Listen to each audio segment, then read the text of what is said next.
जो अपने ही राज्य में अपनी सीट नहीं बचा पा रहे, तो वो दूसरे के प्रचार में क्या मदद करेंगे? आने वाले दिनों में उनका स्वयं का नेता प्रतिपक्ष का भी पद रहेगा कि नहीं रहेगा? जिन्होंने आधिपत्य अपना समझ रखा था बंगाल जैसे राज्य में, जितने भी विपक्षी दल थे, एक एक एक एक करके वो खुद ही धराशायी हो। गृह मंत्री अमित शाह जी को उनकी रणनीतियों का ही नतीजा है। अरे प्रभु, मेरे प्रधानमंत्री आदरणीय नरेंद्र मोदी जी के सोच वाली सरकार अब बनने जा रही है।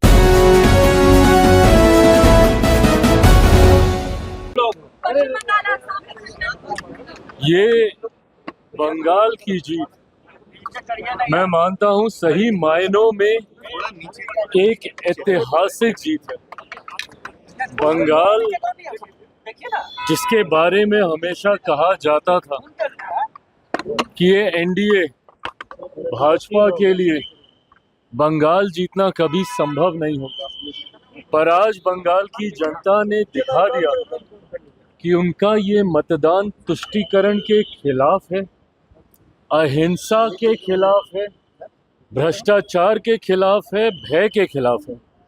और जिस तरीके से आज बंगाल में भी मेरे प्रधानमंत्री आदरणीय नरेंद्र मोदी जी के सोच वाली सरकार अब बनने जा रही है, इसका श्रेय यकीनन प्रधानमंत्री जी उनके नेतृत्व को जाता है कि जिस तरीके से तथाकथित इंडिया अलायंस के एक ऐसे घटक दल जिन्होंने आधिपत्य अपना समझ रखा था बंगाल जैसे राज्य में, आज प्रधानमंत्री जी के नेतृत्व में वहां पर भी हम लोग सरकार बनाने जा रहे हैं।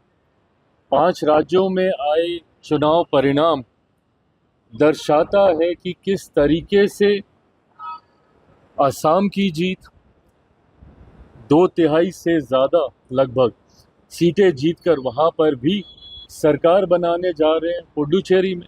ये तमाम दर्शाता है कि देश की जनता का विश्वास आज भी प्रधानमंत्री जी पर उतना ही है जितना 2014 में, जब जोश के साथ देश की बड़ी आबादी, खासकर युवा और महिलाओं ने उनका साथ देने का काम किया था, आज भी उतने ही उत्साह के साथ। और अब मैं ये मानता हूँ कि इन परिणामों के साथ हम लोग कम से कम अब ये अंदाज़ा लगा सकते हैं कि 2029 में लोकसभा में एक बार फिर से एनडीए की बहुत बड़ी जीत मौजूदा प्रधानमंत्री जी के नेतृत्व में होने जा रही है। जितने भी विपक्षी दल थे, एक एक एक एक करके वो खुद ही धराशायी हो रहे। लेफ्ट जैसी पार्टियां, एकमात्र केरल में उनकी सरकार थी, वो भी समाप्त हो गई। और वहाँ पे किसने समाप्त किया? इन्हीं के घटक दलों में से एक, जो इंडिया अलायंस ये लोग बनाते हैं, उसी इंडिया अलायंस में लेफ्ट भी है और कांग्रेस भी। कांग्रेस ने ही वहाँ पे लेफ्ट को समाप्त करने का काम किया। तो धीरे धीरे ये तमाम दल, और जिसमें यकीनन टीएमसी का एक बड़ा प्रभाव वो बताते थे कि अपने राज्य में है, आज जब टीएमसी धराशायी हुई है, ममता बनर्जी जी की ये हार आने वाले दिनों में इंडिया अलायंस को भी पूरी तरीके से समाप्त कर देगी। मैं अपनी तरफ से, अपनी पार्टी लोक जनशक्ति पार्टी रामविलास की तरफ से प्रधानमंत्री आदरणीय नरेंद्र मोदी जी को ढेर सारी बधाई, शुभकामनाएं देता हूं। आदरणीय गृह मंत्री अमित शाह जी को उनकी रणनीतियों का ही नतीजा है ये परिणाम।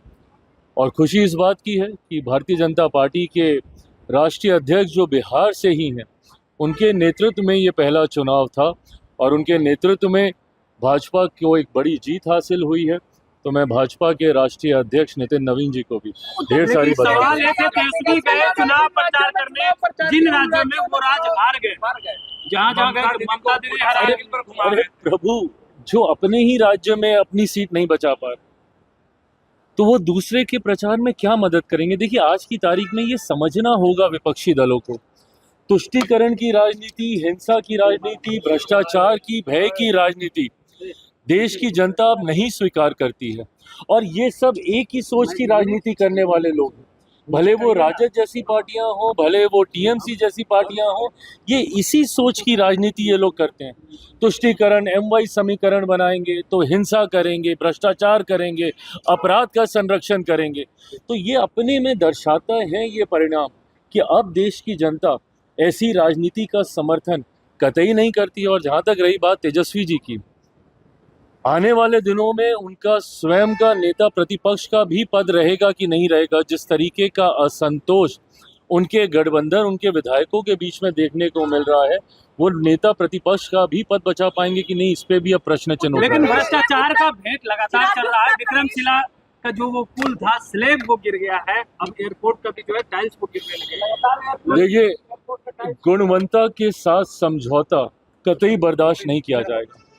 और मैं मानता हूं कि आज जब बिहार में भी प्रधानमंत्री नरेंद्र मोदी जी के सोच वाली सरकार है, मेरा विश्वास है कि अगर कहीं पे गुणवत्ता के साथ कोई भी समझौता हुआ है या कहीं पे भ्रष्टाचार हुआ है, चुन चुन के उन अधिकारियों के ऊपर गाज गिरेगी जिन्होंने ऐसा काम किया। उत्तर प्रदेश में भी आपकी पार्टी अकेले चुनाव लड़ने की तैयारी लगातार कर रही है। देखिए, उत्तर प्रदेश और आज आने से पहले मैंने बिहार संगठन के पंजाब के पार्टी के संगठन के साथ भी मैंने बैठक की है और इस बात को लेकर मैं बहुत स्पष्ट हूँ। बंगाल के चुनाव, असम के चुनाव में जहाँ हम लोगों ने समर्थन किया, बहुत ज़्यादा राज्य इकाई की उत्सुकता चुनाव लड़ने को लेकर इन राज्यों में नहीं थी, पर वहीं उत्तर प्रदेश और पंजाब में पार्टी चुनाव लड़ेगी। उस दृष्टि से हम लोग संगठन को भी वहाँ पर मजबूत करने का काम कर रहे हैं। उत्तर प्रदेश में निरंतरता में समीक्षाएं चल रही हैं। हमारे बिहार के प्रभारी, जिनके पास उत्तर प्रदेश का भी प्रभार है, अरुण भारती जी के नेतृत्व में लगातार वहाँ पे समीक्षाएं संगठन को मजबूत करने की दृष्टि से हो रही है। पंजाब में भी हम लोगों ने पार्टी के राष्ट्रीय महासचिव केपी चौधरी जी को और हमारे हरियाणा के प्रभारी वीरेंद्र बिदूड़ी जी को ये जिम्मेदारी दी है कि वो पंजाब में भी संगठन की समीक्षा करें। ये दो राज्य आने वाले दिनों में चुनावी दृष्टि से ऐसे हैं जहाँ पे लोक जनशक्ति पार्टी रामविलास चुनाव लड़ेगी। फिलहाल उत्तर प्रदेश में हम लोग सारी सीटों पर हम लोग तैयारी कर रहे हैं। गठबंधन होगा नहीं होगा, पर यूपी और पंजाब में हम लोग चुनाव लड़ेंगे, ये बात है।